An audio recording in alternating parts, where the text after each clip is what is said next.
Emotions വലിയൊരു രീതിയിൽ നമ്മുടെ ജീവിതത്തിലും നമ്മുടെ പ്രൊഫഷണൽ ലൈഫിലും ഒക്കെ വരുന്നുണ്ട്.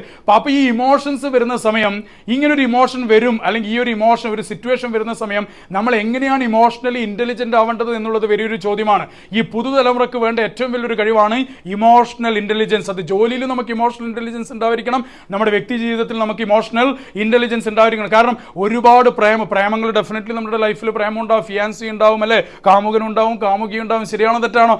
ജീവിതത്തിലുണ്ടാവും. ഇനിയിപ്പോൾ ജോലിയിലാണെങ്കിലും ഓരോ ഡെസിഗ്നേഷൻസ് ഉണ്ടാവും. ആ ഡെസിഗ്നേഷൻ ബേസ്ഡ് ആയിട്ട് അവരുടെ റോള്, അവരുടെ റെസ്പോൺസിബിലിറ്റി ഉണ്ടാവും. ശരിയല്ലേ? ജോബ് ഡിസ്ക്രിപ്ഷൻ ഉണ്ടാവും, ഡ്യൂട്ടീസ് ഉണ്ടാവും, അതിലൊക്കെ ഒരുപാട് ചലഞ്ചസ് വരും. പക്ഷെ ആ സമയത്ത് ഒരു വ്യക്തി അധിഷ്ഠിതമായിട്ടുള്ള അലിഗേഷൻ, ഒരു വ്യക്തിനെ ചൂണ്ടിക്കാണിച്ചിട്ട് ആ വ്യക്തിയുടെ മുകളിലല്ല, വ്യക്തിക്ക് ഒരു ഡെസിഗ്നേഷൻ ഉണ്ട്. അപ്പോൾ ഒരു കമ്പനിയിലുള്ള റൂൾസ് ആൻഡ് റെഗുലേഷൻസ് നമ്മൾ ഒബേ ചെയ്തിട്ട് പോകുമ്പോഴും നമുക്ക് ഇമോഷണൽ ഫ്ലക്ച്വേഷൻസ് ഉണ്ടാവും, ജീവിതത്തിലും ഇമോഷണൽ ഫ്ലക്ച്വേഷൻസ് ഉണ്ടാവും. ശരിയല്ലേ? ഇങ്ങനെയുള്ള ഫ്ലക്ച്വേഷൻസ് നമുക്ക് തരണം ചെയ്യണമെങ്കിൽ ഒരു പരിധിവരെ നമുക്ക് 5 കാര്യങ്ങൾ ആവശ്യമാണ്. ഒന്ന് വന്നിട്ട് എംപ്ലോയബിലിറ്റി കോഷന്റ്, എങ്ങനെ ജോലി എടുക്കണം എന്നുള്ളതാണ് എംപ്ലോയബിലിറ്റി കോഷന്റ് എന്നുള്ളത്. പിന്നെ ഇമോഷണൽ കോഷന്റ്, ഇമോഷണൽ ഇന്റലിജൻസ്, നമ്മുടെ വൈകാരിക ബുദ്ധി എന്ന് പറയും. വികാരത്തെ കൺട്രോൾ ചെയ്യാനും ബാഡ് ആയിട്ടുള്ള വികാരങ്ങൾ വരുമ്പം അതിനെയൊക്കെ തരണം ചെയ്ത് മുന്നോട്ടേക്ക് പോകാൻ ഇമോഷണൽ കോഷന്റ്. പിന്നെ സ്പിരിച്വൽ കോഷന്റ്, ഒരു പരിധിവരെ സ്പിരിച്വാലിറ്റി വളരെ ഇമ്പോർട്ടൻ്റ് ആണ്. ഈ സ്പിരിച്വാലിറ്റി ഒരു പരിധിവരെ ഇല്ലാത്തത് കാരണമാണ് ഇവിടെ ഈ പറഞ്ഞിരിക്കുന്നത് പോലെ പെൺകുട്ടി മരിക്കുന്നതും ആൺകുട്ടി മരിക്കുന്നതും അങ്ങോട്ടും ഇങ്ങോട്ടും അലിഗേഷൻസും കോർട്ടിൽ പോകുന്നതും പോലീസ് സ്റ്റേഷനിലും അവിടെ ഇവിടെ മീഡിയാസ് എടുത്ത് എൻജോയ് ചെയ്യാനുള്ള കാരണം എന്താണ്? അങ്ങോട്ടും ഇങ്ങോട്ടുമുള്ള ഒരു സ്പിരിച്വൽ അണ്ടർസ്റ്റാൻഡിങ്, അല്ലെങ്കിൽ നമുക്കൊരു സ്പിരിച്വാലിറ്റി ഒരു പരിധിവരെ നമുക്ക് ഉണ്ടായിരിക്കണം. റിലീജിയനുമായിട്ട് കണക്റ്റഡ് അല്ല സ്പിരിച്വാലിറ്റി. നമ്മളാരാണ്, എൻ്റെ സ്ട്രെങ്ത് എന്താണ്, എൻ്റെ കേപ്പബിലിറ്റി എന്താണ്, എൻ്റെ വീക്ക്നെസ് എന്താണ്, എൻ്റെ കുറവുകൾ എന്താണെന്ന് അറിയുന്ന ഒരാളും ഒരു സ്പിരിച്വലി അപ്ലിഫ്റ്റഡ് ആണെന്ന് പറയാൻ വേണ്ടി സാധിക്കും. പിന്നെ ഹാപ്പി കോഷന്റ്, നമ്മൾ ചെയ്യുന്ന ജോലിയിൽ നമുക്ക് ഹാപ്പിനെസ് ഉണ്ടായിരിക്കണം. നമ്മൾ ചെയ്യുന്ന ജോലിയിൽ നമുക്ക് ഹാപ്പിനെസ് ഇല്ലെങ്കിൽ അതിന് പറയുന്ന പേരാണ് ഡ്രഡ്ജറി എന്നാണ് പറയുക.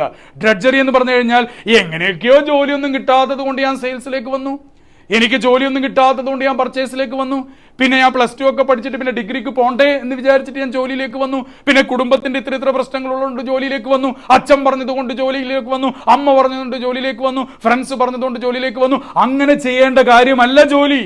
ആ ജോലിയിൽ മനസ്സും ശരീരവും ബുദ്ധിയും സ്പിരിച്വലായിട്ടും ഹാപ്പി ആയിട്ടും നിന്നിട്ട് ചെയ്തിട്ട് റിസൾട്ട് ഉണ്ടാക്കണമെങ്കിൽ നിങ്ങൾക്ക് ഹാപ്പി കോഷന്റ് ഉണ്ടായിരിക്കണം. രാവിലെ ഓഫീസിലേക്ക് വന്നു കഴിഞ്ഞാൽ വൈകുന്നേരം പോകുന്നത് വരെ നിങ്ങളുടെ മനസ്സും ബുദ്ധിയും ശരീരവും ഇമോഷൻസും ഒക്കെ ആ ജോലിയിലേക്ക് നമുക്ക് കൊടുക്കാൻ വേണ്ടി സാധിക്കണം. എങ്കിലും മാത്രമേ നിങ്ങൾക്ക് ഉയർച്ച കിട്ടുള്ളൂ. കാരണം ഡബിൾ തോട്ട്സ് ഇവിടെ വരുന്ന സമയം വീട്ടിലത്തെ ഒരുപാട് ഗാർബേജ് എടുത്തിട്ട് ഓഫീസിലേക്ക് വന്നു കഴിഞ്ഞാൽ പോയി. വീട്ടിൽ നിന്ന് മാത്രം, അത് ഓഫീസിൽ നിന്നുള്ള കാര്യങ്ങൾ, ഓഫീസിൽ നിങ്ങൾ എത്രത്തോളം ജോലി ചെയ്യുന്നോ അത്രത്തോളം റവന്യൂ കിട്ടിയാൽ മാത്രമേ വീട് വളരുള്ളൂ, അല്ലെ വീട്ടിൽ ഹാപ്പിനെസ് വരുള്ളൂ. ആരും വീട്ടിൽ നിന്ന് 10 കോടി 20 കോടിയോ 50 ലക്ഷമോ എടുത്തിട്ട് ഓഫീസിലേക്ക് വന്നിട്ടുണ്ടോ? ഓഫീസിലേക്ക് കൊണ്ടുപോയിട്ട് 20 ലക്ഷം ഇട്ടിട്ടുണ്ടോ? 5 ലക്ഷം ഇട്ടിട്ടുണ്ടോ? ഇല്ലല്ലോ. പക്ഷെ ഓഫീസ് നമുക്ക് കമ്മീഷൻസും ഇൻസെന്റീവ്സും പ്രൊമോഷൻസും, അല്ലെ, ഓഫീസ് നമുക്ക് സാലറിയും റെക്കഗ്നിഷൻസും റിവാർഡും അവാർഡും പ്രസ്റ്റീജും ഇങ്ങനെ ഒരുപാട് കാര്യങ്ങൾ കിട്ടുന്നത് ഓഫീസിൽ നിന്നാണ്. അപ്പോൾ ഓഫീസിൽ നിന്നുള്ള ഹാപ്പിനെസ് മാത്രമേ വീട്ടിലത്തെ ഹാപ്പിനെസ് ആയിട്ട് മാറുള്ളൂ. അല്ലാതെ വീട്ടിലത്തെ ദുരിതം എടുത്തിട്ട് ഓഫീസിലേക്ക് വന്നാൽ ഉള്ള 2/3 പോലും ഉണ്ടാക്കാൻ വേണ്ടി പറ്റില്ല എന്നുള്ളത് എഴുതി ഒപ്പിട്ട് തരാം. So people are suffering because you are not emotionally developed. That is the biggest problem.